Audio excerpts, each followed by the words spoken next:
Now, the Winter Olympics has drawn to a conclusion in Beijing, and although it ended on a high for Team GB, they did fall short of their medal target. Well, delighted to say that we're joined now by Dame Katherine Grainger, Britain's most decorated female Olympian and chair of UK sport. Really great to see you. Thanks for joining us this morning. So 2 medals then.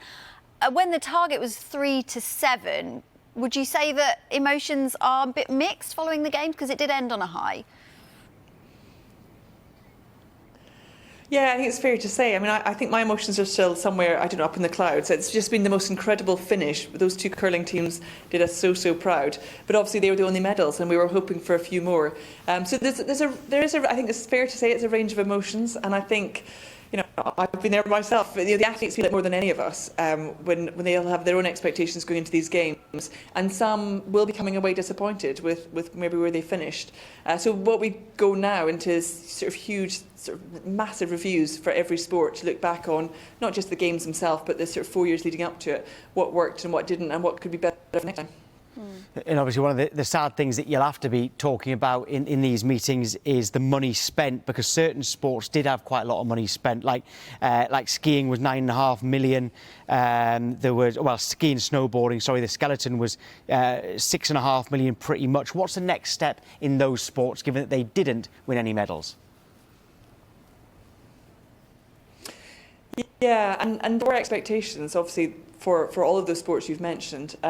So the sports individually start reviewing the process themselves. So we sort of let the sports get on with that. They know the most about their own setups of what worked and what didn't. So it's trying to find answers. It's always problem solving. So some things have gone brilliantly for some sports, some obviously haven't. So the big review process of every element of the programme about that. And then as UK Sport, we sort of meet with sports and go through it ourselves, and then you look collectively across the whole team and see where learnings can be made. I mean, every sport individually will have learned a lot from these games, and some will be able to learn from each other as well, and then all that feeds into investment decisions we won't make now till about summer, so we've got quite a few months between now and decisions, and every element of information we can gather helps to make those decisions, and we look forward to Milan in 4 years' time. So it's very much a kind of forward-looking process. There is the review part of these last games, but actually it all adds to where the potential lies in 4 years' time. Look, on the positive side, 2 medals in the final games of the competition, and both were in curling as well. So how pleased were you with that?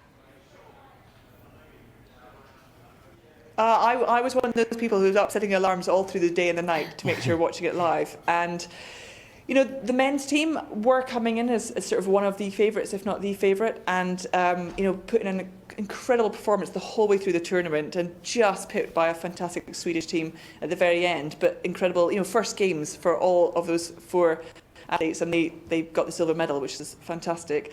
And the women's team, you know, we've seen Eve Muirhead 3 previous games not quite achieving the dream that she wanted of delivering that final stone to get the gold medal, and then she did it with a new team this year, and for the first time in 20 years we saw, you know, curling top the medal podium. So much to take from that, so much as individuals, as those, you know, each of those teams had 5 brilliant athletes delivering those results, but also the kind of, when you're in something that is set up like Team GB, it really is a positive influence across all the athletes. You really get that lift when you see those performances. So they're an inspiration for curling, but they're an inspiration sort of across all the sports and across the whole country now as well. And we're doing a big welcome home when they come back tomorrow. Oh, good. Yeah, they deserve it. And I hope participation in curling can go up somewhat as well, especially after all the interest that was in it and that success. But the games away from Team GB, I think it's probably fair to say that they were overshadowed by what happened with Kamila Valieva, 15-year-old Russian figure skater who failed a drugs test. How damaging has that whole episode been to the Winter Olympics?